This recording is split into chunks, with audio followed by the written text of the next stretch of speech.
हर साल UPSC examiner एक दो क्वेश्चन स्कीम्स के ऊपर पूछता है। पर इतनी ढेर सारी स्कीम्स हैं, स्टूडेंट ये डिसाइड नहीं कर पाते हैं कि कौन सी स्कीम पढ़ें। और इसी दुविधा के चक्कर में वो स्कीम में मार्क्स लूज करते हैं। इसीलिए हर बार प्री एग्जामिनेशन के पहले मैं एक वीडियो बनाता हूँ, most important most expected scheme for UPSC pre examination. इस सीरीज में डालता हूँ जिसका नाम है प्रिडिक्ट द अनप्रेडिक्टेबल सीरीज, जहां पर मैंने अभी तक बहुत ढेर सारी वीडियो बनाई और जहां पर मैंने इंपॉर्टेंट टॉपिक यूपीएससी की रैशनैलिटी, एग्जामिनर का माइंडसेट समझाने की आपको कोशिश की। नहीं देखिए तो प्लीज अभी भी देख लीजिएगा, वक्त है आपके पास, टाइम है। अगर ये करके जाएंगे तो मिनिमम इनपुट पर मैक्सिमम आउटपुट आपको मिल पाएगा। पिछली बार भी 40 सवाल फ्री सीरीज है यूट्यूब पर, उससे ही आए थे। तो मैं तो ऐसा नहीं कि पेड प्रोग्राम में आपको एनरोल करवाना चाहता हूँ कि मेरा कोई इनहेरेंट मोटिव हो। मैं तो सिंपल आपको बोल रहा हूँ कि आप भाई ये काम कर लेंगे, आपको फायदा होगा। एक स्टूडेंट का मेरे को कमेंट आया, मैंने टेलीग्राम पे पोस्ट भी किया। उसने कहा कि सर पिछली बार आपने राष्ट्रीय गोकुल मिशन के बारे में स्कीम में बोला कि पढ़ के जाइएगा, सर मैंने आपकी बात ढंग से सुनी नहीं और मैंने उसको किया नहीं, जिसकी वजह से मेरा ही नुकसान हो गया। तो देखिए, अगर मैं आपको इंपॉर्टेंट टॉपिक अपनी रैशनैलिटी के हिसाब से एग्जामिनर को समझ के बता रहा हूं कि ये स्कीम इंपॉर्टेंट है और स्कीम में इतना ही इंपॉर्टेंट है, तो आपका ही काम आसान हो रहा है। तो अच्छे से देख लीजिए। इस बार भी 2026 के पर्सपेक्टिव से आइए मैं आपको इंपॉर्टेंट स्कीम बताता हूं। और मैं थोड़ा सा आपको दिखाना चाहता हूं, जैसे 2023 में 100% हिट रेट का मतलब क्या है कि भाई जो स्कीम मैंने आपको बताई उन्हीं से पूछी गई। तो सर इसमें क्या बड़ी बात है? बड़ी बात तो है कि इतनी ढेर सारी स्कीम में जो आपको स्कीम बता रहे हैं, अगर वो पूछी जा रही हैं तो आपका वन शॉट में स्कीम कवर भी हो रहा है और मिनिमम इनपुट पर मैक्सिमम आउटपुट भी आ रहा है। इसका मतलब क्या है सर? इसका मतलब है कि आपको फायदा हो रहा है। अगर आपको फायदा हो रहा है तो मतलब मुझे संतुष्टि मिल रही है कि चलो मेरे हार्ड वर्क से आपको फायदा हो रहा है। तो जो मुझे देख रहे हैं, जो मुझे फॉलो कर रहे हैं, जो सब्सक्राइब करके बैठे हैं, आई रियली वांट टू से कि आपने मुझे सब्सक्राइब किया है, आप मुझे फॉलो कर रहे हैं, आप मुझसे पढ़ रहे हैं। तो मैं पूरी कोशिश करता हूं कि आपको वो दे सकूं जो एग्जामिनेशन में आपको फायदा करवा सके। क्योंकि एज अ स्टूडेंट अगर आप मेरे बने हो तो एज अ टीचर मेरी ड्यूटी है कि मैं आपको प्रॉस्परस कर सकूं, इस एग्जामिनेशन के चक्रव्यूह से बाहर निकाल सकूं। 2023 में सवाल जो पूछा था वो मैंने वीडियो में बताया भी था। प्रधानमंत्री सुरक्षित मातृत्व अभियान, जननी सुरक्षा योजना, उज्ज्वला स्कीम, ये सब चीजें मैंने बताई थी। ये 2023 के लिए जैसे आज वीडियो बना रहा हूँ ऐसी बनाई थी। और 2023 में सवाल भी पूछा। इन सवालों को देखकर क्या मिलेगा, मैं आपको दो चीजें समझाऊंगा। एक बार सवाल भी रीड करो तो यूपीएससी के प्रीवियस क्वेश्चन के एनालिसिस से भी कुछ समझ में आएगा। क्या रीड करें sir? Consider following statement about the Janani Suraksha Yojana. तो मैंने क्या बोला था? जननी सुरक्षा योजना इंपॉर्टेंट है, सवाल पूछा गया। पहला पूरा, it is a safe motherhood intervention of the state health department. कौन करता है? स्टेट हेल्थ डिपार्टमेंट करता है। मिनिस्ट्री कौन सी करती है? तो सबसे पहले पूछते स्कीम में स्कीम के कौन कर रहा है। दूसरा, its objective is to reduce the maternal and neonatal mortality among the poor pregnant women. तीसरा, it aims to promote the institutional delivery among the poor pregnant women. चौथा, its objective includes providing public health facility to sick infants up to 1 year. यानी एक पूछता है कि किसने किया और बाकी पूछता है ऑब्जेक्टिव। पहली चीज तो आपसे ये समझ में आ रहा है कि स्कीम में कितनी लिमिट तक पढ़ें। तो प्रीवियस ईयर क्वेश्चन बताते हैं कि क्या चीज पढ़ें और कितनी डेप्थ में पढ़ें। एक चीज क्लियर है ये। दूसरा सवाल 2024 में जो पूछा गया था, तो एक ही सवाल 2023 में पूछा गया था जो हमने बताया था। 2024 में एक सवाल पूछा गया, प्रधानमंत्री सुरक्षित मातृत्व अभियान। 2023 में बताया था इंपॉर्टेंट टॉपिक है, और 2024 की भी वीडियो में बताया था कि इंपॉर्टेंट टॉपिक है प्रधानमंत्री सुरक्षित मातृत्व अभियान। सवाल क्या पूछा यूपीएससी ने? देखिए, ऑब्जेक्टिव के बारे में सवाल पूछा होगा। This scheme guarantee a minimum package of antenatal care service to women in their second and third trimester of pregnancy and 6 months post delivery health care services in any government health facility. Under this scheme, private sector healthcare providers of certain specialties can volunteer to provide service at nearby government health facility। तो यहां पर क्या पूछा? Again objective के ऊपर पूरा सवाल पूछा कि स्कीम में करेंगे क्या। ये रही 2023 और 2024 की बात, जो सवाल पूछा गया, जो स्कीम पूछी गई, मैंने आपको प्रूफ भी बता दिया। चलिए 2025 की बात करें। टेलीग्राम पे ये मैंने पोस्ट भी किया था आपके लिए एग्जाम के बाद ही। 100% हिट रेट इन प्री 2025। एक मैंने स्कीम बताई थी ऐसी इस वीडियो में कि भाई राष्ट्रीय गोकुल मिशन को 10 साल कंप्लीट हो रहे हैं, तो इंपॉर्टेंट है development and conservation of the indigenous bovine cattle breed like and enhance the milk production and productivity. ये चीज मैंने आपको लिख के दी। तो क्या यूपीएससी ने सवाल पूछा? 2025 का सवाल है, राष्ट्रीय Gokul mission, it is important for the upliftment of rural poor as the majority of the low producing indigenous animals are with the small and marginal farmers and landless labours. 86% of our farmers are small and marginal farmers. Up to 2 hectare की land है हमारे पास, तो हमारे land का fragmentation बहुत ज्यादा है। और फार्मर के लिए स्ट्रेस की बात यही है कि बहुत ढेर सारे फार्मर्स हैं जिनके पास स्मॉल स्मॉल लैंड है।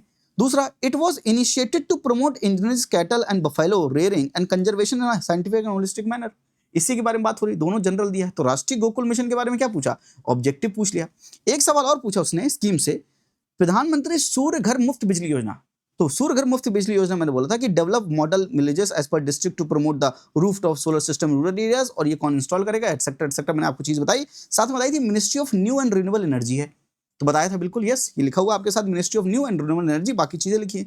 सवाल क्या पूछा, it target installation of 1 crore solar rooftop panels in the residential sector, प्रधानमंत्री सूर्य घर मुफ्त बिजली योजना। Ministry of new and renewable energy कौन लॉन्च करता है, मैंने बताया ministry of new and renewable energy, इन्होंने लिख के दिया ministry of new and renewable energy aims to impart the training on installation, operation, maintenance, repairs of the solar rooftop system at the grass root level, it aims to do this. तो यहां पर भी M है, ये target हो गया, ये ministry हो गई। तो यूपीएससी ने क्या पूछा, दो स्कीम पूछे 2025 में, राष्ट्रीय गोकुल मिशन एंड प्रधानमंत्री सूर्य घर मुफ्त बिजली योजना। यह मिनिस्ट्री पूछता है और ऑब्जेक्टिव पूछता है, करेक्ट। तो हमको क्या पढ़ना है स्कीम में, स्कीम में हमको ये पढ़ना है, बल्कि एडिशनल चीजें बताऊंगा मैं आपको क्या पढ़ना है स्कीम में। एक चीज ये पढ़ने की कौन सी मिनिस्ट्री इन्वॉल्व है, पहली चीज है मिनिस्ट्री कौन सी इन्वॉल्व है, दूसरा उसका ऑब्जेक्टिव क्या है भाई, ऑब्जेक्टिव पढ़ना जरूरी है। तीसरा ऑब्जेक्टिव के साथ टारगेट, जो भी टारगेट्स है, ऑब्जेक्टिव टारगेट्स, एक ही टारगेट्स नहीं पढ़ेंगे तो भी चलेगा। साथ में एक चीज और मैं इस बार बताना चाहता हूं कि अगर आप कुछ स्कीम में, मैं आपको एक चीज और बताऊंगा कि ये सेंट्रल सेक्टर स्कीम है या सेंट्रल स्पॉन्सर्ड स्कीम है। सेंट्रल सेक्टर के स्कीम का मतलब होता है कि fully funded by the centre, full funded by the centre government, ठीक है। और सेंट्रली स्पॉन्सर्ड होता है मतलब सेंटर और स्टेट दोनों पैसा लगाएंगे। अब ये कितना पैसा लगाएंगे ये डेटा नहीं पूछा जाएगा कि सर 90:10 है कि 75:25 है, ये नहीं, बस इतना समझिए कि सेंट्रल सेक्टर स्कीम है, सेंट्रली स्पॉन्सर्ड स्कीम है, इतना पता होना चाहिए। अच्छा, ये स्कीम्स मैंने कैसे निकाली हैं, स्कीम के निकालने का रैशनल क्या है, India yearbook, presidential address, current affairs, the Hindu, Indian express etcetera. साथ में अगर आप समझें तो relevant rational of UPSC, UPSC के रैशनल को फॉलो करे, 10 साल हो गए तो पूछा जाएगा। For example soil health card, प्रधानमंत्री परंपरागत कृषि योजना, यस, किसान पद्धति, यस, तो वो रैशनल ऑफ यूपीएससी पे बैठते हैं। तो उस टाइप से जो रैशनल पे बैठ रहे हैं, किसी को 10 साल कंप्लीट हो रहे हैं, किसी को 20 साल कंप्लीट हो रहे हैं, उस रैशनल पे जो बैठेंगे उससे सवाल पूछेगा। फॉर एग्जाम्पल राष्ट्रीय गोकुल मिशन के मैंने पीछे रैशनल बताया था। तो ये स्कीम को सेलेक्ट करने का तरीका क्या है, इन रैशनल पर सिलेक्ट करके लाए हैं आपके लिए कुछ इंपॉर्टेंट स्कीम। एक बार बस मेरे साथ पढ़ेंगे, सिर्फ एक बार पढ़ेंगे, और ये सारी स्कीम जो आपको लग रहा है बहुत ढेर सारी है क्या, नहीं, ये तुरंत आपकी कंप्लीट हो जाएंगी। बस मेरे साथ जो मैं रैशनल से समझाऊंगा उस रैशनल समझिए, एक बार अभी पढ़ेंगे, एक बार एग्जाम के जस्ट पहले रिवाइज करेंगे एंड दैट्स इट, इतना ही करना है, सब कुछ डन होगा। स्कीम पढ़ते क्यों है, सबसे पहले what are these schemes, schemes होती क्या है भाई, स्कीम्स क्या है, अगर आप कोई प्रॉब्लम फेस कर रहे हैं, फॉर एग्जाम्पल अगर एग्रीकल्चर में किसान के ऊपर स्ट्रेस ज्यादा है, डिस्ट्रेस इन एग्रीकल्चर सेक्टर, तो फार्मर्स बहुत परेशान है, तो फार्मर्स की इनकम को बूस्ट करने के लिए कोई स्कीम है क्या, तो फार्मर की कोई प्रॉब्लम है उसके लिए कोई स्कीम है क्या, मतलब schemes are always a solution to the problem, किसी ना किसी प्रॉब्लम का सॉल्यूशन होती है स्कीम। तो स्कीम गवर्नमेंट क्यों लॉन्च करती है, किसी के वेलफेयर के लिए, कुछ प्रॉब्लम को सॉल्व करने के लिए। तो अगर स्कीम में सॉल्यूशन ना पढ़ें, उससे पहले पढ़ने से पहले प्रॉब्लम आइडेंटिफाई करें, तो स्कीम अपने आप आपको समझ में आ जाएगी, क्योंकि जो भी प्रॉब्लम होगा उसका सॉल्यूशन जो भी होगा वही स्कीम का क्या होगा, ऑब्जेक्टिव होगा, और कर कौन रहा है ये पता चल जाएगा। तो दो चीजें अगर आपको पता करनी है तो उससे पहले स्कीम को सही ढंग से पढ़ने का तरीका क्या है, प्रॉब्लम आइडेंटिफाई करें एंड प्रॉब्लम का सॉल्यूशन देखें। फॉर एग्जांपल चलिए शुरुआत से शुरू करते हैं, थोड़ा सा लोड होने में टाइम लगेगा क्योंकि हैवी फाइल है, हैवी ड्राइवर है भाई।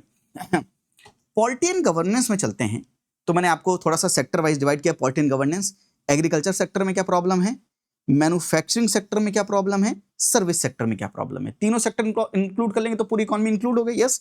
फिर सोशल प्रॉब्लम्स क्या है, फिर वनरेबल सेक्शन के ऊपर यूपीएससी सवाल पूछता है, प्रधानमंत्री सुरक्षित मातृत्व अभियान, यस।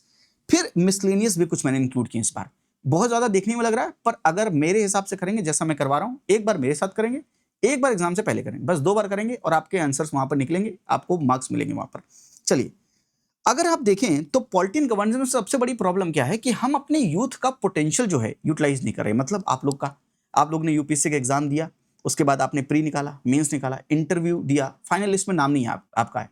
अब ये जो पोटेंशियल आपके अंदर है, बार बार एग्जाम दिए जा रहे हैं, इस पोटेंशियल को रियलाइज नहीं कर पा रहे हैं। उसके लिए इंडिया बुक में एक चीज लिखी थी, प्रतिभा सेतु। तो प्रतिभा सेतु हमारी इस प्रॉब्लम को सॉल्व करने वाला, जिसका नाम है unutilized potential of our youth. Nodal body कौन होगी, यूपीएससी।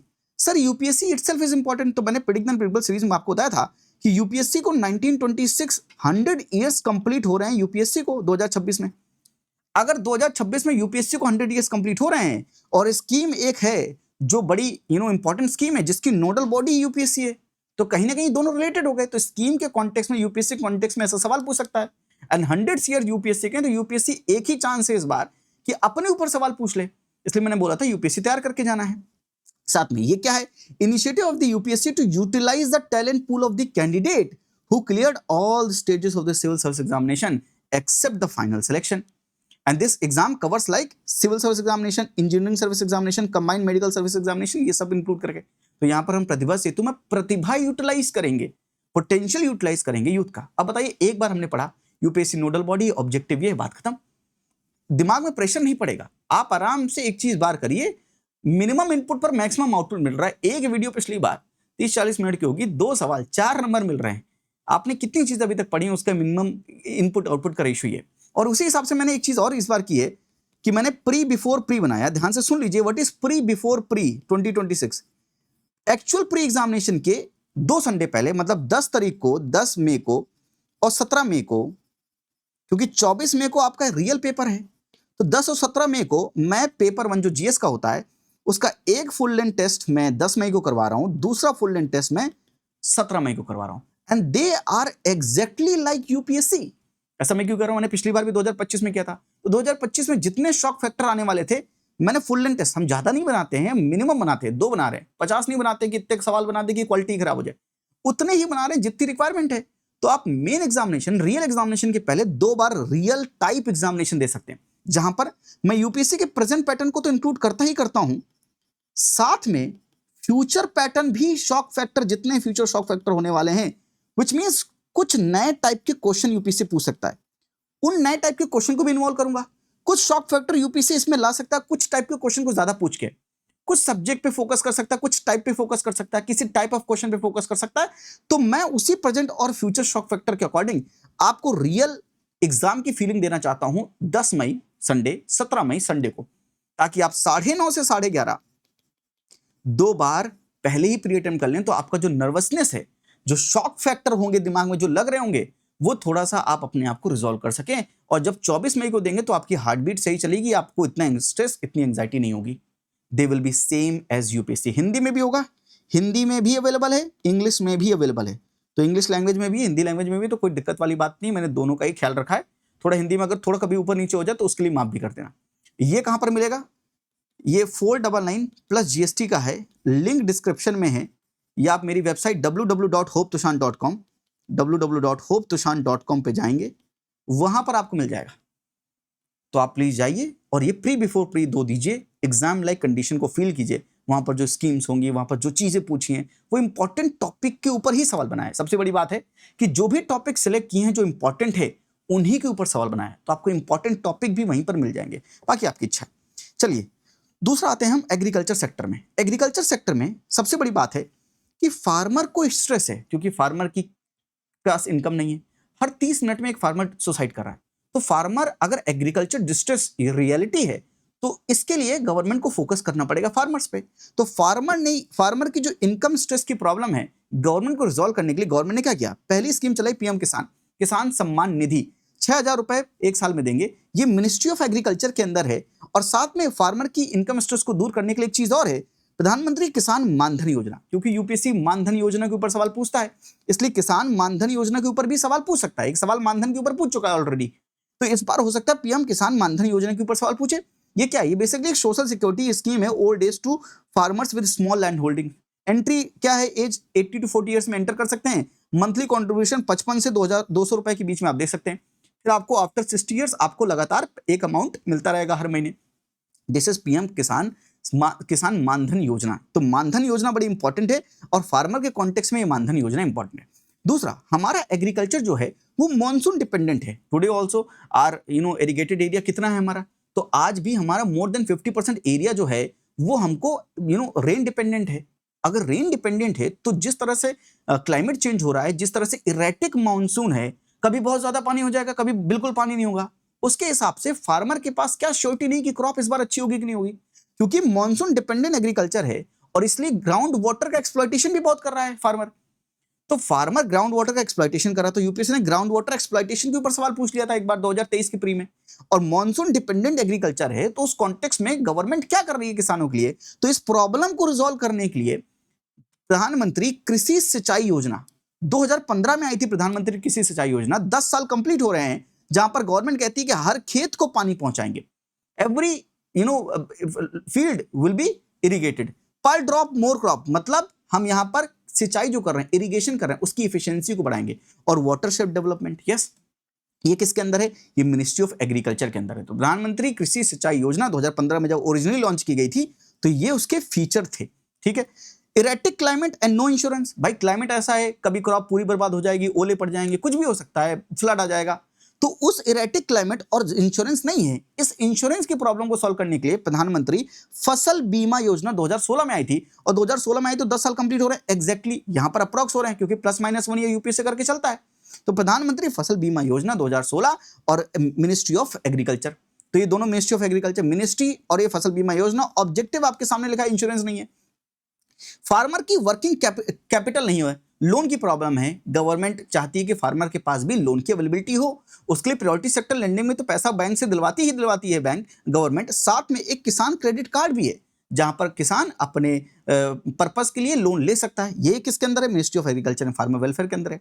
फिर सॉइल का फर्टिलिटी का इशू है, क्योंकि ओवर यूज होता है यूरिया का, इसकी वजह से हमारी सॉइल जो है वो इतना, उसकी फर्टिलिटी लॉस हो जाती है, इतना फर्टाइल नहीं रहती है, जिसकी वजह से 2015 में एक स्कीम आई थी जिसका नाम है सॉइल हेल्थ कार्ड, कि सॉइल की हेल्थ कैसी है ये पता करेंगे, फिर उस हेल्थ के अकॉर्डिंग कितना न्यूट्रिएंट्स देना है, किस टाइप के क्रॉप्स को उगाना है, वो सब डिसाइड करेंगे। तो सॉइल हेल्थ कार्ड 2015 में आया था, 10 साल कंप्लीट हो रहे हैं। To analyse the soil health sector across 12 parameter, provide fertilizer recommendation also, and this is under the ministry of agriculture and farmer welfare के अंदर है।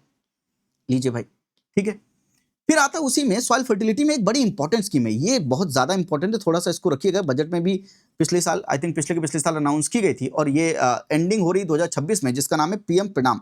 प्रणाम मतलब PM programme for restoration, awareness generation, nourishment and amelioration of the mother earth, ending in 2026।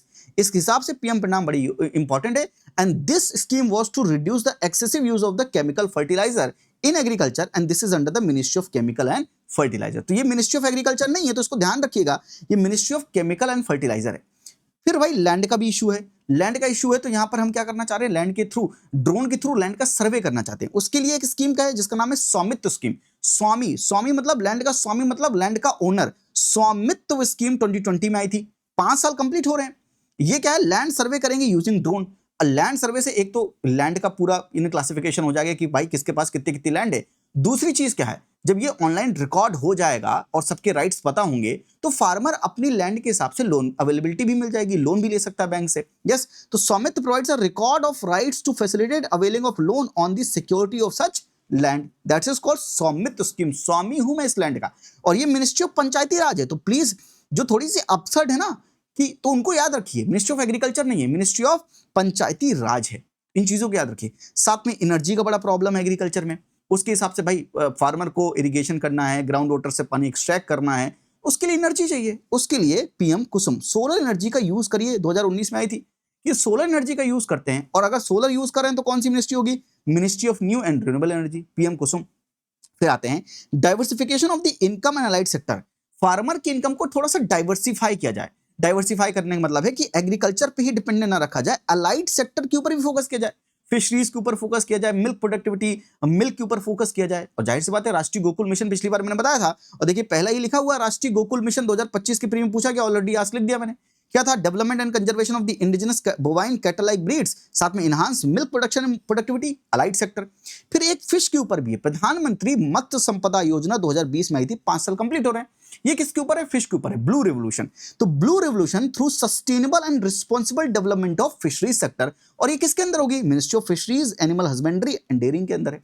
फिर एक है bee keeping, कि भाई यहां पर भी इन्वॉल्व करते हैं, हनी के लिए भी इन्वॉल्व करते हैं। तो 2020 में एक स्कीम आई थी, national bee keeping and honey mission, 5 साल के लिए, 5 साल कंप्लीट हो गए। तो implemented through national bee board, तो ये भी पूछ सकते हैं नेशनल बी बोर्ड क्या है, और ये किस मिनिस्ट्री के अंदर है, ministry of agriculture and farmer welfare के अंदर है। Bee keeping and honey generation के ऊपर है, ताकि फार्मर यहां पर भी इन्वॉल्व हो सके। फिर national mission on edible oil भी आया था, क्यों, क्योंकि हम बहुत सारा इंपोर्ट भी करते हैं ऑयल्स का। तो national mission on edible oil 2021 में आया था, 5 साल कंप्लीट हो रहे हैं। इसके अंदर सब मिशन कौन कौन से हैं? National mission on edible oils oil palm, focus on expansion of the oil farm cultivation. साथ में national mission on edible oils oil seed, focus on traditional oil seed crops like mustard, soybean and ground nuts. और कौन सी ministry है? Ministry of agriculture and farmer welfare. तो यहाँ पर government ये चाह रही है कि ऑयल पाम, ऑयल सीड्स, इनका हमें इंपोर्ट ज्यादा ना करना पड़े, हमारे फार्मर ही क्यों नहीं प्रोड्यूस करते हैं। तो ये स्कीम चलाई थी एडिबल ऑयल्स की प्रोडक्शन को बढ़ाने के लिए। साथ में नेशनल लाइफ स्टॉक मिशन 2015 में आई थी और इसको 10 साल कंप्लीट हो रहे हैं। ये लाइफ स्टॉक क्या, जैसे कि राष्ट्रीय गोकुल मिशन के ऊपर पूछ सकता है, तो लाइफ स्टॉक मिशन के ऊपर भी सवाल पूछ सकता है। Ministry of fisheries, animal husbandry and dairying है। साथ में 4 पॉइंट लिखे हैं, development of small ruminant goat and sheep, piggery and poultry development, feed and fodder development, livestock entrepreneurship promotion. कि लाइफ स्टॉक सेक्टर में भी एंटरप्रेन्योर होने चाहिए, कुछ एंटरप्रेन्योर्स होंगे तो यहाँ पर भी थोड़ा सा एडवांसमेंट हो सकेगा, कंपटीशन बढ़ेगा तो अच्छी अच्छी चीजें हो सकेंगी। क्योंकि कंपटीशन जब बढ़ेगा तभी रिवोल्यूशन आएगा, तभी अच्छी चीजें हो सकती हैं। तो these are something about the income and allied sector का डाइवर्सिफिकेशन कर रहे हैं, diversification of income and allied sector में इन्वॉल्व हो रहे हैं वो स्कीम्स है। फिर सस्टेनेबल एग्रीकल्चर करना है। एग्रीकल्चर में एक बड़ी प्रॉब्लम है, वे सस्टेनेबल नहीं है उस चीज में, क्योंकि बहुत सारा केमिकल फर्टिलाइजर का यूज कर रहे हैं, सॉइल की हेल्थ ही नहीं अच्छी है। सॉइल फर्टिलिटी को इंप्रूव करने के लिए हमने सॉइल हेल्थ कार्ड देखा भी। उसी कॉन्टेक्स्ट में परंपरागत कृषि विकास योजना, ये मैं शुरू में बोल रहा था जो फंबल हो गया था ठीक है, अभी फंबल हो जाए टीचर से तो माफ कर देते हैं यार, इतना क्या दिल पे ले। तो परंपरागत कृषि विकास योजना 2015 में आई थी, 10 साल कंप्लीट हो रहे हैं। इसका मतलब क्या? This promote organic farming through cluster based approach. Each cluster about 20 hectares with around 50 farmers. Financial assistance about 50,000 per hectare for 3 years दिएगी government and launch under ministry of agriculture farmer welfare as a sub scheme of soil health management scheme. So उसके हिसाब से परंपरागत कृषि विकास योजना भी important है। सो this is about the agriculture. I hope agriculture में क्या समझ में आया आपको कि भाई एग्रीकल्चर में क्या क्या दिक्कत है, एक बार रिवाइज कीजिए। फार्मर की इनकम, पीएम किसान, मॉनसून डिपेंडेंट प्रधानमंत्री कृषि सिंचाई योजना, इंश्योरेंस नहीं है फसल बीमा योजना, वर्किंग कैपिटल नहीं है किसान credit card, fertility issue soil health card and PM Pranam, land issue Swamitva scheme, energy PM Kusum, diversification करना राष्ट्रीय गोकुल मिशन, पीएम प्रधानमंत्री मत्स्य संपदा योजना, national bee keeping mission, edible oil and livestock mission, sustainable करना परंपरागत कृषि विकास योजना। तो कोई याद भी हो गया, मैं कह तो रहा हूं बस एक बार मेरे साथ करना है। चलिए नेक्स्ट आते हैं मैन्युफैक्चरिंग सेक्टर के ऊपर। पहला, मैन्युफैक्चरिंग में प्रोडक्शन को इंक्रीज करने के लिए 2 स्कीम चला गई। एक है production linked incentive scheme. Production linked incentive यानी अगर आप ज्यादा प्रोडक्शन करेंगे, प्रोडक्शन लिंक्ड इंसेंटिव, तो गवर्नमेंट आपको इंसेंटिवाइज करेगी। तो 14 सेक्टर गवर्नमेंट ने आइडेंटिफाई किए, बोला कि अगर इनका प्रोडक्शन आप बढ़ाएंगे तो we are going to incentivise you to do more production. तो पीएलआई 14 सेक्टर के लिए है और एक डीएलआई आई थी स्पेसिफिकली फॉर चिप डिजाइनिंग। तो चिप डिजाइनिंग में अगर आप ज्यादा प्रोडक्शन करें तो गवर्नमेंट आपको इंसेंटिव देगी, और जिसके लिए मिनिस्ट्री क्या है? Ministry of electronics information technology MeitY है। साथ में टेक्सटाइल के ऊपर फोकस कर सकती है, टेक्सटाइल के मैन्युफैक्चर मिनिस्ट्री ऑफ टेक्सटाइल है। और पीएम मित्रा स्कीम है 2021 में लॉन्च हुई थी, जिसको 5 साल कंप्लीट हो रहे हैं। साथ में नेशनल टेक्निकल टेक्सटाइल मिशन। और देखिए पीएम मित्रा के ऊपर सवाल भी सीडीएस 2026 में पूछ चुका है, तो सीडीएस का लिंकेज यूपीएससी से होता है, तो उस कॉन्टेक्स्ट में भी मित्रा स्कीम इंपॉर्टेंट है। कस्तूरी कॉटन भारत, प्लीज याद रखिएगा ये 3 चीजें, PM Mitra scheme, national technical textile mission, Kasturi cotton Bharat. ये हो गई टेक्सटाइल सेक्टर से, मिनिस्ट्री ऑफ टेक्सटाइल रिस्पॉन्सिबल है। साथ में एमएसएमई, प्री 2023 में एक बार सवाल ऑलरेडी पूछ चुका है एमएसएमई की डेफिनेशन के ऊपर, और ये रिवाइज हुई थी डेफिनेशन, तो ध्यान रखिए। इन्वेस्टमेंट और टर्नओवर रिवाइज हुआ है, तो 2.5 करोड़ का इन्वेस्टमेंट और 10 करोड़ का टर्नओवर होगा तो इस माइक्रो कहेंगे। 25 करोड़ का अगर इन्वेस्टमेंट और 100 करोड़ का टर्नओवर है तो स्मॉल कहेंगे। 125 करोड़ का इन्वेस्टमेंट एंड 500 करोड़ का टर्नओवर है तो मीडियम कहेंगे। This is the definition of MSME for now. तो इसको याद रखिएगा, ऐसा ही सवाल यूपी से पूछ सकता है। एमएसएमई में एक सबसे बड़ी प्रॉब्लम क्या है? वर्किंग कैपिटल की प्रॉब्लम है, क्रेडिट नहीं अवेलेबल है। और इसके लिए गवर्नमेंट ने एक स्कीम चलाई थी जिसका नाम है ramp, raising and accelerating MSME performance, 2022 में आई थी, जहां पर कहा था क्रेडिट की अवेलेबिलिटी करवाएंगे, मार्केट का एक्सेस देंगे, बेटर गवर्नेंस करेंगे। और ये सब किसके अंदर है? ये मिनिस्ट्री ऑफ एमएसएमई के अंदर है। तो एकदम इजी हो गया कि भाई वर्किंग कैपिटल की प्रॉब्लम है, रैम्प स्कीम है, RAMP is related to MSME, और क्रेडिट मार्केट और बेटर गवर्नेंस रिलेटेड है, और एमएसएमई इसकी रिस्पांसिबल मिनिस्ट्री है। साथ में एम्प्लॉयमेंट जनरेशन के लिए पीएमईजीपी है, प्रधानमंत्री एम्प्लॉयमेंट जनरेशन प्रोग्राम। जैसा कि आप जानते ही हैं कि एमएसएमई बहुत ढेर सारा एम्प्लॉयमेंट देती है, एक्सपोर्ट में बड़ा कंट्रीब्यूट करती है, तो एमएसएमई एक बड़ा इंपॉर्टेंट सेक्टर रहता है। तो पीएमईजीपी एम्प्लॉयमेंट जनरेशन प्रोग्राम 2008 में आया था। It's a credit linked subsidy scheme to promote the self employment and this is under the ministry of MSME. चलिए नेक्स्ट, रीजनरेट ट्रेडिशनल इंडस्ट्रीज। तो हम चाहते हैं कि अपनी जो ट्रेडिशनल इंडस्ट्रीज हैं उनको रीजनरेट करें, Bharat as a brand promote करें, तो बड़ी इंपॉर्टेंट चीज है। उसके लिए एक स्कीम बनाई है गवर्नमेंट ने जिसका नाम है स्फूर्ति, scheme for fund for regeneration of traditional industries 2005। और इसको कितने साल कंप्लीट हो रहा है, इसको 20 साल कंप्लीट हो स्फूर्ति को। ये किस लिए बनाई गई थी, ताकि ट्रेडिशनल इंडस्ट्रीज के केस में कॉम्पिटिटिव्स को बढ़ावा दिया जा सके, ताकि इनकम इंक्रीज हो। और ये किसके अंदर है, मिनिस्ट्री ऑफ एमएसएमई के अंदर है स्फूर्ति स्कीम। साथ में एक बहुत बड़ी प्रॉब्लम है, वेस्टेज की प्रॉब्लम है। इसलिए वेस्टेज की प्रॉब्लम को रिजॉल्व करने के लिए जीरो डिफेक्ट जीरो इफेक्ट 2022 में लाया गया था, which is a certification scheme under the ministry of MSME.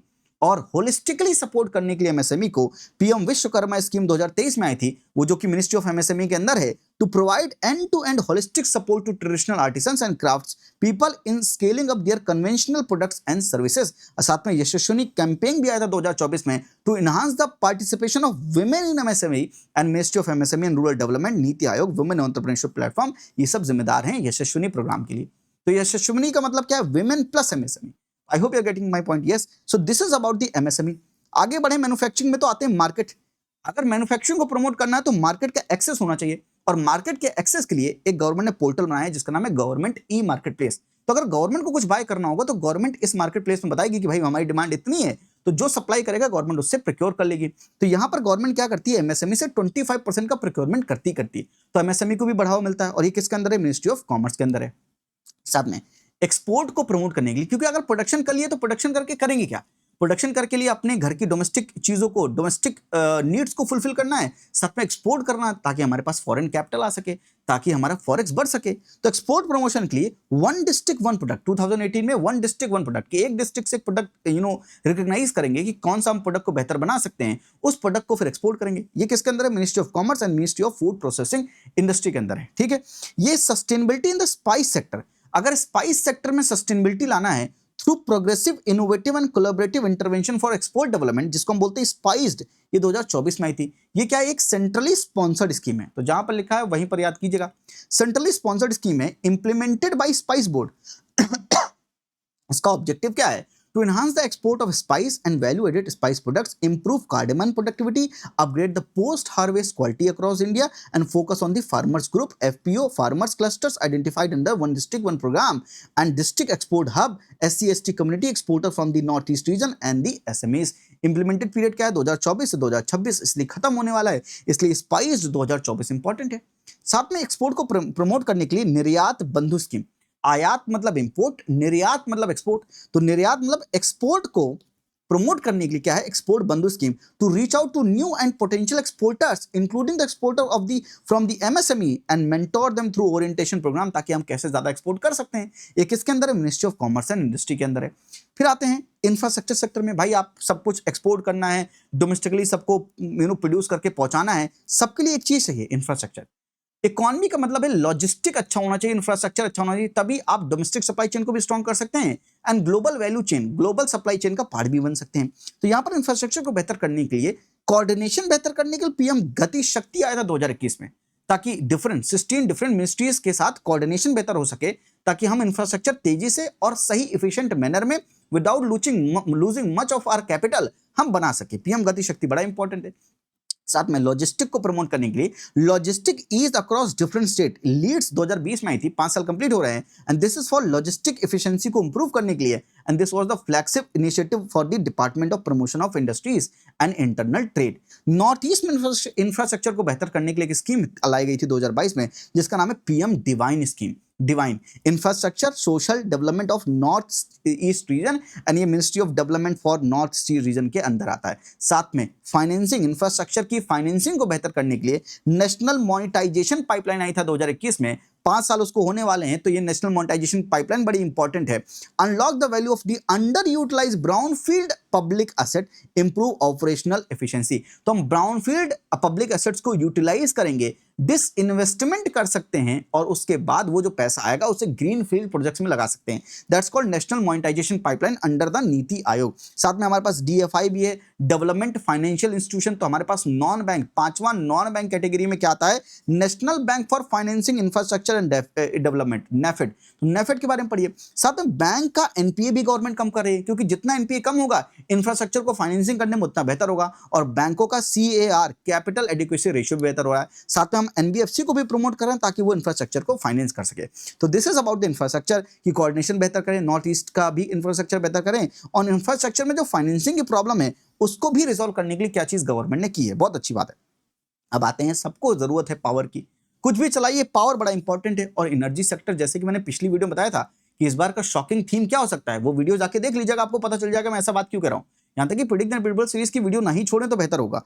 Power, energy sector important है, और एनर्जी सेक्टर में क्लीन एनर्जी सबसे ज्यादा इंपॉर्टेंट है। तो क्लीन एनर्जी ट्रांजिशन करने के लिए उत्प्रेरक स्कीम आई थी जो मिनिस्ट्री ऑफ पावर के अंदर है। Utprerak is set up by the bureau of energy efficiency, centre of excellence to accelerate the industrial adoption of clean technology, the scale up India's contribution to the global energy transition.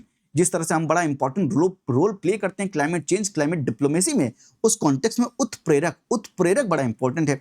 माहिर, mission on advance and high impact research to leverage the emerging technologies and power sector. तो Mahir scheme, साथ में power availability का issue है, तो वहां पर एक पोर्टल बनाया गया जिसका नाम है पुष्प पोर्टल। पुष्प portal is for the power availability के इश्यूज को टैकल करने के लिए, मिनिस्ट्री ऑफ पावर के अंदर है।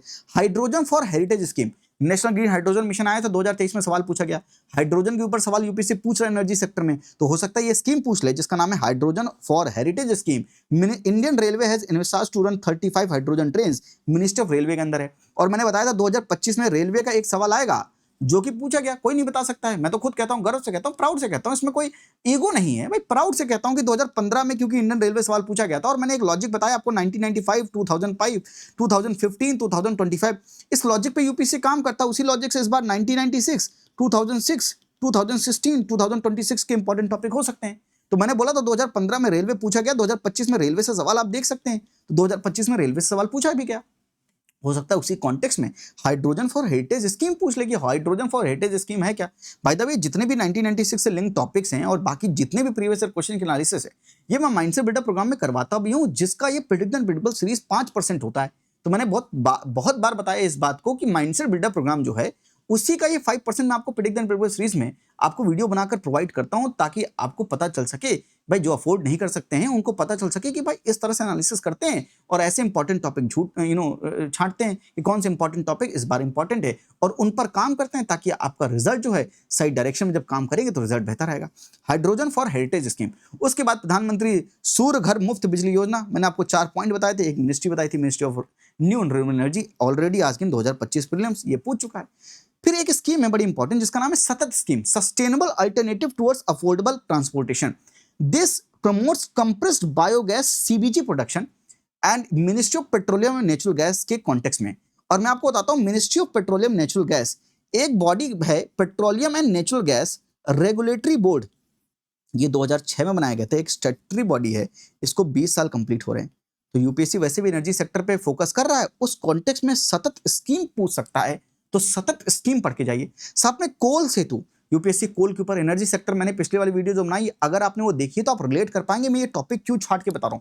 कोल Setu, policy for auction of the coal linkages for seamless efficient transparent utilisation, उस कॉन्टेक्स्ट में ये इंपॉर्टेंट है। Open to any domestic industrial buyers, traders excluded, linkage for own consumption, export और coal washing but not domestic resale. इतनी याद रखनी चीजें, excluding coking coal को एक्सक्लूड करके, ये किसके अंदर है? मिनिस्ट्री ऑफ कोल के अंदर है। बस इतनी चीजें पढ़ लो, कोल सेतु में डन है। साथ में प्रकाश, पावर रेल कोयला availability through supply harmony, again power and railway, yes ये सब टॉपिक हटा दीजिए, मिनिस्ट्री ऑफ कोल के अंदर है, जहां पर प्रकाश, पावर रेल कोयला अवेलेबिलिटी, कोयला यानी कोल की अवेलेबिलिटी करेंगे रेलवे के लिए थ्रू सप्लाई हार्मनी, ताकि सप्लाई बने रहे, क्योंकि एक बार ऐसा हो गया था कि सप्लाई का मिसमैच हो गया था, भाई अगर कोल की प्रॉपर सप्लाई नहीं रहेगी तो रेलवे को कैसे चलाएंगे। तो उस कॉन्टेक्स्ट में कोल बड़ा इंपॉर्टेंट रोल प्ले करता है रेलवे, इंडियन रेलवेज में। तो Prakash is very much important and this is under the ministry of coal, yes. फिर आता है फार्मास्यूटिकल में, प्रधानमंत्री भारतीय जन औषधि योजना परियोजना इंपॉर्टेंट है। साथ में माइनिंग के कॉन्टेक्स्ट में प्रधानमंत्री खनिज क्षेत्र कल्याण योजना, ये बड़ी इंपॉर्टेंट है। और इस कॉन्टेक्स्ट में कुछ चीजें आप पढ़िएगा, mines and minerals development regulation act, DMF and critical minerals के बारे में जरूर पढ़ के जाएगा, यूपीएससी इन पर फोकस कर रहा है। साथ में ऑटोमोबाइल में fame 2 faster adoption and manufacturing of the electrical vehicle in India phase 2, तो इलेक्ट्रिकल ईवीज का अडॉप्शन और मैन्युफैक्चरिंग प्रमोट कर सके, उस कॉन्टेक्स्ट में क्या है? FAME 2, it is under the Ministry of Heavy Industries, encourage the adoption of the electrical vehicle and develop domestic manufacturing ecosystem. उस कॉन्टेक्स्ट में, ऑटोमोबाइल के कॉन्टेक्स्ट में इंपॉर्टेंट है। So these are the important scheme from the manufacturing sector. Let's move to the service sector. Service sector बड़ा important है, जिसमें सबसे पहले आते हैं education, then health, then water, then skilling, and then रोजगार एम्प्लॉयमेंट, एंड लास्ट में क्या है, communication and weather and climate related. तो आइए सबसे पहले हम एजुकेशन के बारे में देखते हैं। एजुकेशन में सबसे बड़ी प्रॉब्लम क्या है कि पुअर क्वालिटी के स्कूल हैं, उसके कॉन्टेक्स्ट में पीएम श्री इंपॉर्टेंट है। और वैसे भी नेशनल एजुकेशन पॉलिसी 2020 में आई थी, जिसको 5 साल कंप्लीट हो रहे हैं, तो हो सकता है नेशनल एजुकेशन पॉलिसी के ऊपर सवाल पूछ ले या एजुकेशन रिलेटेड स्कीम पूछ ले। तो मैं आपको पूरा प्रॉपर बता रहा हूं कि कैसे हम ये चीजें सोचते हैं कि भाई ये इंपॉर्टेंट है। मिनिस्ट्री ऑफ एजुकेशन के अंदर है, हम क्या करेंगे, अपग्रेड एंड डेवलप स्कूल को डेवलप करेंगे। Manodarpan is very much important. मन में दर्पण, मन में दर्पण मतलब साइकोलॉजिकल सपोर्ट मिल सके। मिनिस्ट्री ऑफ एजुकेशन में साइकोलॉजिकल सपोर्ट के लिए मनोदर्पण पोर्टल है, स्टूडेंट्स के लिए, टीचर्स के लिए और फैमिलीज के लिए क्या है, मनोदर्पण पोर्टल है। साथ में विद्यांजलि, विद्या की अंजलि, यस, तो विद्या का ज्ञान, strengthening the school and quality of education को प्रमोट करने के लिए विद्यांजलि है। फिर एक उल्लास भी है, न्यू भारत साक्षरता कार्यक्रम, लाइफ लॉन्ग लर्निंग उल्लास प्रोग्राम, ये भी इंपॉर्टेंट है। साथ में प्रधानमंत्री जन शिक्षा, माफ कीजिए, प्रधानमंत्री है जन शिक्षा संस्थान स्कीम है, एक मिनिस्ट्री ऑफ एजुकेशन के अंदर है, यस, वो है for equipping the individual with the skills that lead to gainful employment और entrepreneurship. Jan Shikshan Sansthan scheme is related to education. So these are the scheme related to education. आइए health में चलते हैं। सबसे पहले है आयुष्मान भारत डिजिटल मिशन। किसके अंदर है, ministry of health and family welfare के अंदर है। नेशनल हेल्थ अथॉरिटी जो है वो इंप्लीमेंट करेगी under the ministry of health and family welfare. साथ में quality medicine at affordable prices, affordable price में क्वालिटी मेडिसिन प्रोवाइड कर सकें, उसके लिए प्रधानमंत्री जन औषधि योजना, जो कि ministry of chemical and fertiliser के अंदर है, तो मिनिस्ट्री ऑफ हेल्थ के अंदर नहीं है। तो थोड़ा सा याद रखिएगा, मेडिसिन किसके अंदर है, ministry of chemical and fertiliser के अंदर है, क्योंकि मेडिसिन है, केमिकल है, बिल्कुल। Women health plus environmental concern के लिए क्या है, प्रधानमंत्री उज्ज्वला योजना, जहां पर क्या करेंगे कि भाई विमेन को कहेंगे कि आप वो गोबर का जो यूज करते हैं वो सब यूज मत कीजिए जलाकर कुकिंग करने के लिए, आप एलपीजी का यूज कीजिए। और ये किसके अंदर है, ministry of petroleum and natural gas के अंदर है, प्रधानमंत्री उज्ज्वला योजना। नेक्स्ट, डिजास्टर हॉस्पिटल प्रोजेक्ट 20 में भारत हेल्थ इनिशिएटिव फॉर सहयोग हित एंड मैत्री, ये ministry of health and family welfare के अंदर है। India has build world's first disaster hospital, इसलिए इंपॉर्टेंट है, called Aarogya Maitri club, which can be airlifted and assembled in 72 cubes. These medical cubes have been indigenously developed under the project। इस context में disaster hospital पहला, world का पहला disaster hospital आरोग्य Maitri club, ये India ने बिल्ड किया है, इसलिए प्रोजेक्ट 20 में बड़े इंपॉर्टेंट है। प्रोजेक्ट 20 में को याद रखिएगा। साथ में हेल्थ में एक सक्षम स्कीम भी है, stimulating advance knowledge for sustainable health management, और प्रधानमंत्री स्वास्थ्य सुरक्षा योजना, correcting the regional imbalance of unavailability और of the tertiary health care sector को, हेल्थ केयर को प्रमोट करने के लिए, सही ढंग से बैलेंस करने के लिए कि गांव में भी ये सब अवेलेबल रहे, उसके लिए क्या है, प्रधानमंत्री स्वास्थ्य सुरक्षा योजना। फिर आते हैं वाटर के कॉन्टेक्स्ट में, दो स्कीम इंपॉर्टेंट है, mission Sujalam, Sujalam ministry of जल शक्ति के अंदर है, वेस्ट वाटर ट्रीटमेंट के लिए, waste water management at the village level. और वैसे भी यूपीएससी बहुत ढेर सारा कंसंट्रेशन करती है वेस्ट टू एनर्जी या वेस्ट को ट्रीट करने के लिए, रिसाइकलिंग के ऊपर यूपीएससी का फोकस होता है, सस्टेनेबिलिटी के ऊपर फोकस होता है। उस कॉन्टेक्स्ट में सुजलम बड़ा इंपॉर्टेंट है।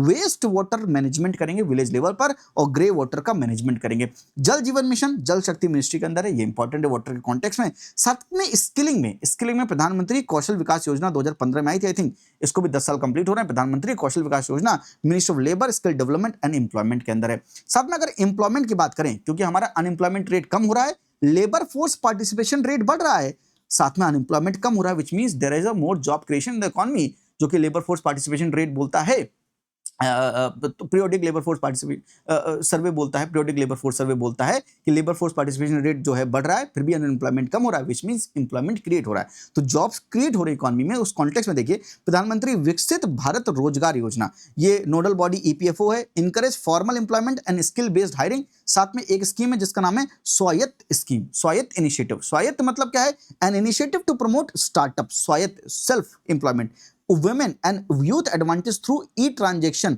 स्वायत्त on government e marketplace model, ये किसके अंदर है, ministry of commerce and industry के अंतर्गत है। साथ में सहकार मित्रा, ये स्कीम कनेक्ट करेगी cooperatives with the young professional to access innovative ideas and to assist cooperative institutional access and new and innovative ideas of the youth professionals and provide interns experience of the working in the field, ये ministry of corporation के अंदर है। साथ में communication में देखें तो Bharat net important है, जहां पर हम क्या करेंगे, लास्ट माइल कनेक्टिविटी प्रोवाइड करेंगे to all the gram panchayat of the country, and ministry of communication के अंदर है ये। साथ में वेदर एंड क्लाइमेट की बात करें तो मिशन मौसम इंपॉर्टेंट है, मिशन मौसम under the ministry of earth science. This will improve the weather and climate services, ensuring timely and precise observation, modeling and forecasting information for the multiple sector, including the agriculture, disaster management and the rural development. This is about the service sector. Let's move to the social problems.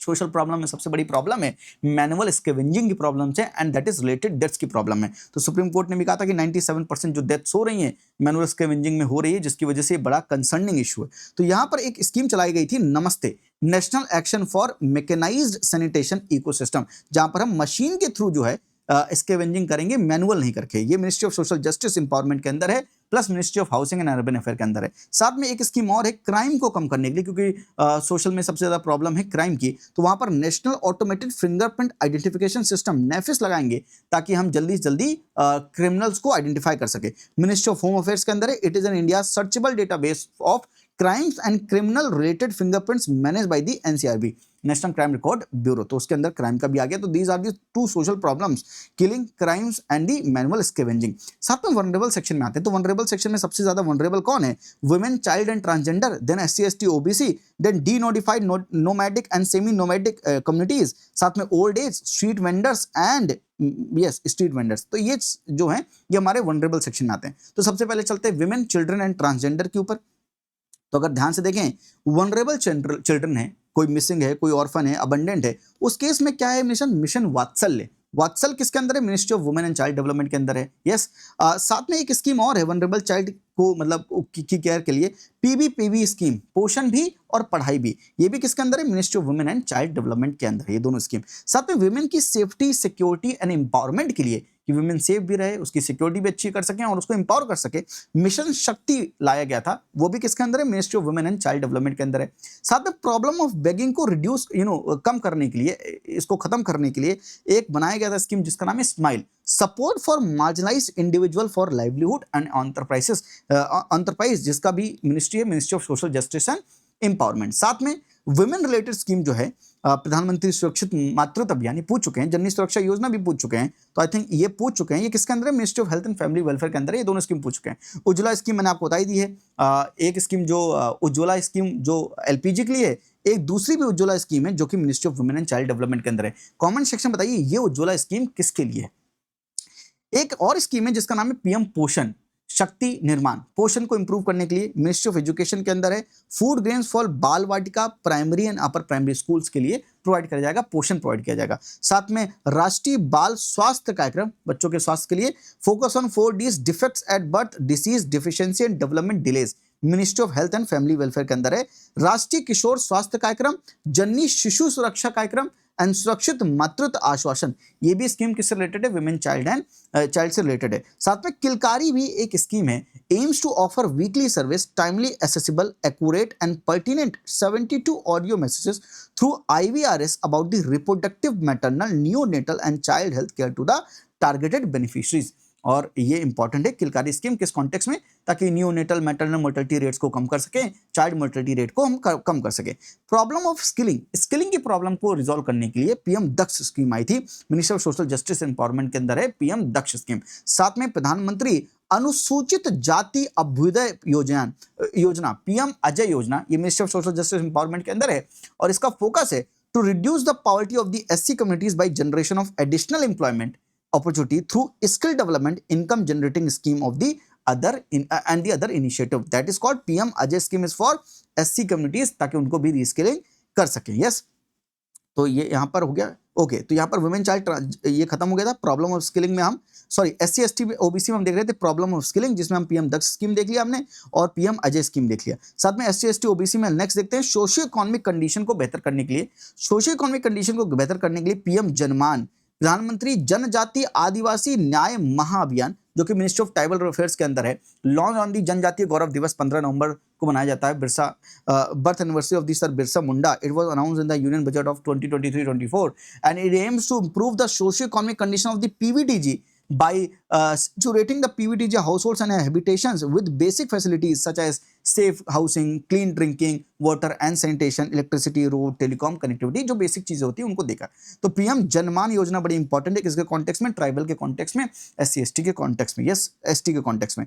Socio economic condition में अगर हम देखें, प्रधानमंत्री जनजाति उन्नत ग्राम अभियान PM जुगा भी इंपॉर्टेंट है, मिनिस्ट्री ऑफ ट्राइबल अफेयर्स के अंदर आएगा। Welfare of the tribal families in the tribal majority villages and aspirational district. साथ में वंचित इकाई समूह एवं वर्गों की आर्थिक सहायता, इन वर्गों की आर्थिक सहायता के लिए सपोर्ट देने के लिए, support livelihood initiative for the SC ST and OBC, yes उनके लिए। पीएम दक्षता और कुशलता संपन्न हितग्राही योजना to enhance the competency level of this vulnerable sectors, ये ministry of social justice and empowerment के अंदर आता है। साथ में अगर बात करें डी नोटिफाइड नोमैटिक और सेमी नोमैटिक कम्युनिटीज के लिए, इनकी स्किलिंग और एम्पावरमेंट के लिए एक स्कीम लाई गई है, seed scheme, scheme for economic empowerment of D notified nomadic semi nomadic communities scheme. इसके फुल फॉर्म में यही है। इससे क्या करेंगे, इनको हम फ्री कोचिंग देंगे कॉम्पिटिटिव एग्जामिनेशन के लिए, फाइनेंशियल असिस्टेंस देंगे और हेल्थ का इंश्योरेंस भी देंगे through seed scheme. Seed scheme is for D notified nomadic and semi nomadic communities के लिए। साथ में अगर ओल्ड एज की बात करें तो ओल्ड एज के वेलफेयर के लिए राष्ट्रीय वयोश्री योजना ministry of social justice empowerment में, और साथ में Annapurna scheme 10 kg food grains for citizens of 65 years और above who are not under the national old age pension scheme, उनको 10 kg फूड ग्रेन्स मिलेगा अन्नपूर्णा स्कीम के अंतर्गत, जो कि मिनिस्ट्री ऑफ रूरल डेवलपमेंट जो है वो एग्जीक्यूट करेगी। सो this is about the old age. और स्ट्रीट वेंडर में अगर देखें, अफोर्डेबल लोन्स मिल सके स्ट्रीट वेंडर्स को, तो यहाँ पर एक स्कीम है जिसका नाम है पीएम स्वनिधि, यहाँ पैसा मिल सके, collateral free loans with the interest subsidy, और ministry of housing and urban affairs के अंदर है जिसका नाम है PM Svanidhi for the street vendors. तो उसके नाम में ही मतलब है और एग्जामिनेशन में पूछी भी जाती है। सो this is about the vulnerable section. आइए लास्ट में चलते हैं, लास्ट में मिसलेनियस सेक्शन के ऊपर चलते हैं। 46 मिनट की वीडियो हो गई, ज्यादा कितने 1 घंटे की वीडियो जाएगी, 5 मिनट और लग जाएंगे बस। लेकिन एक बार यहां पर कर रहे हैं आप, थैंक गॉड यहां तक अगर आप पहुंचे हैं तो वेल डन। और एक बार एग्जामिनेशन के पहले बस इतना कर लीजिएगा, बात डन हो जाएगी। ये पीडीएफ की बात मैं करता हूं, ये पीडीएफ मैं प्रोवाइड कर दूंगा, आप या तो टेलीग्राम पे जाइए या तो मेरी ऐप पर चले जाइए, ऐप पर चले जाइए जहां पर मैंने सारी डाल रखी है प्रेडिक्ट एंड प्रेडिक्टेबल सीरीज 2026 की सारी पीडीएफ डाल रखी है। तो आप जब ऐप डाउनलोड करेंगे, ऐप डाउनलोड कीजिएगा, चाहे एंड्रॉइड का चाहे आईओएस का, जो भी डाउनलोड करना है वो डाउनलोड कर लीजिएगा। उसके बाद लॉगिन करके आप एक कोर्स सर्च कर लीजिएगा, या माई कोर्सेज या ऑल कोर्सेज में जाइएगा, वहां पर प्रेडिक्ट एंड प्रेडिक्टेबल सीरीज होगी, उस पर क्लिक करेंगे, वहां पर सारी पीडीएफ जो अभी तक मैंने डाली है वो सारी अवेलेबल है, उन पीडीएफ्स को जाकर डाउनलोड कर लीजिएगा। वहां पर अगर परचेज करने के लिए कहे तो परचेज पे क्लिक कर दीजिएगा, क्लिक करने से पैसे नहीं कटेंगे आपके, चिंता मत कीजिए, फ्री ऑफ कॉस्ट कोर्स है, क्लिक करेंगे, परचेज कर लीजिए और उसके बाद पीडीएफ को ओपन कर लीजिए आराम से। तो वहां पर मैं अपलोड कर दूंगा। अगर ज्यादा दिक्कत हुई तो आप मुझे बताइएगा, तो मैं टेलीग्राम पर भी आपको दे दूंगा, इससे कोई दिक्कत वाली बात नहीं। क्योंकि टेलीग्राम पे फिर एक साथ नहीं रहती, इसलिए दिक्कत होती है, इसलिए एक जगह पर एक कोर्स बना दिया ताकि एक साथ वहां पर आप ले सके, वहां से डाउनलोड कर सकें। इलेक्शन रिफॉर्म की बात करें मिसलेनियस में, तो इलेक्शन रिफॉर्म में एक सॉफ्टवेयर बनाया गया, इनकोर सॉफ्टवेयर, ये ईसीआई ने बनाया है। ECI designed in-house software for complete candidate and election management through INCORE. It is end-to-end application for returning officer to digitalize votes polled, tabulate the round-wise data, and then take out the various statutory reports of counting. Through this, various departments like fire, education, police, environment, etc. give no objection certificate for holding rallies, roadshow, etc. to political parties or candidates. तो उस context में, election के context में encore software important है election reform में। दूसरा, Uttar Purva transformative industrialisation scheme, Unnati scheme, ये north east region की उन्नति के लिए है, प्रोग्रेस के लिए है, aimed at developing industries and generating employment in the north east region. तो department for promotion of industries and internet trade के अंदर है। साथ में Aditi, acing development of innovative technologies with iDEX, जहां पर मिनिस्ट्री ऑफ डिफेंस के अंदर they will develop around 30 critical deep tech and strategical technologies currently lacking in the country, जो कि कंट्री में नहीं है, तो हम डीप टेक बनाएंगे ताकि डिफेंस में हमें मदद मिल सके। अदिति। साथ में प्रोजेक्ट मौसम, मैंने आपको बताया मिनिस्ट्री ऑफ कल्चर के अंदर है, तो प्रोजेक्ट मौसम के बारे में भी तैयार कर लीजिएगा। So these are the miscellaneous scheme. So this is one shot of scheme जिसके बारे में आप चाह रहे थे। कोशिश करूंगा कि important reports in one shot, तो यूपीएससी रिपोर्ट्स के ऊपर भी पूछता है, रिपोर्ट्स और इंडेक्स के ऊपर सवाल पूछता है, तो कौन सी रिपोर्ट कौन देता है, उस कॉन्टेक्स्ट में मैं एक इंपॉर्टेंट वन शॉट बनाऊंगा रिपोर्ट्स के ऊपर। अगर आप मुझे कमेंट सेक्शन में बताएं कि आपको रिपोर्ट्स की वीडियो चाहिए, तो मैं रिपोर्ट्स की वीडियो वन शॉट में कंप्लीट कर दूंगा। जैसे स्कीम के लिए मैंने आपके लिए कर दिया है, तो ये स्कीम की वीडियो की पीडीएफ आपको मैंने जहां बताया है वहां पर मैं पीडीएफ अपलोड कर दूंगा, जाके आप डाउनलोड कर लीजिएगा और एग्जाम से 1 दिन पहले 2 दिन पहले आप इसको दोबारा रिवाइज कर लीजिएगा and you are good to go in scheme. Ministry important है, ऑब्जेक्टिव इंपॉर्टेंट है, जहां पर थोड़ा सा सेंट्रली स्पॉन्सर्ड लिखा है वो एक बार चेक कर लीजिएगा, बस इतना कर लीजिए। I think this will be it.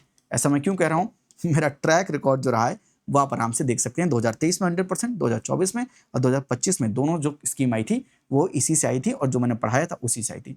ये क्रेडिबिलिटी का मतलब ये है कि जो मैं आपको पढ़ा रहा हूँ, जो मैं आपको बता रहा हूँ, उससे क्या सवाल आते हैं, सारे मैं बताऊं उसी से सवाल आ जाए। आप इतनी स्कीम बताइए, सब पूछ लेंगे क्या? सब नहीं पूछेंगे, पर ये जो इंपॉर्टेंट स्कीम्स हैं, जिस कॉन्टेक्स्ट से मैंने पढ़ाई कि प्रॉब्लम उसका सॉल्यूशन, ये मेंस आंसर राइटिंग में भी हेल्प करेगा आपको, एग्जामिनेशन में, मेंस में इंपॉर्टेंट स्कीम्स को पुट करने के लिए as a solution, way forward, इन सब चीजों में भी हेल्प करेगा और प्री एग्जामिनेशन में भी हेल्प करेगा। आज के लिए इतना ही। हंसते रहिए, मुस्कुराते रहिए, और मेहनत अच्छी लगे तो लाइक शेयर सब्सक्राइब कर सकते हैं, मर्जी आपकी है। थैंक यू, नमस्ते, जय हिंद।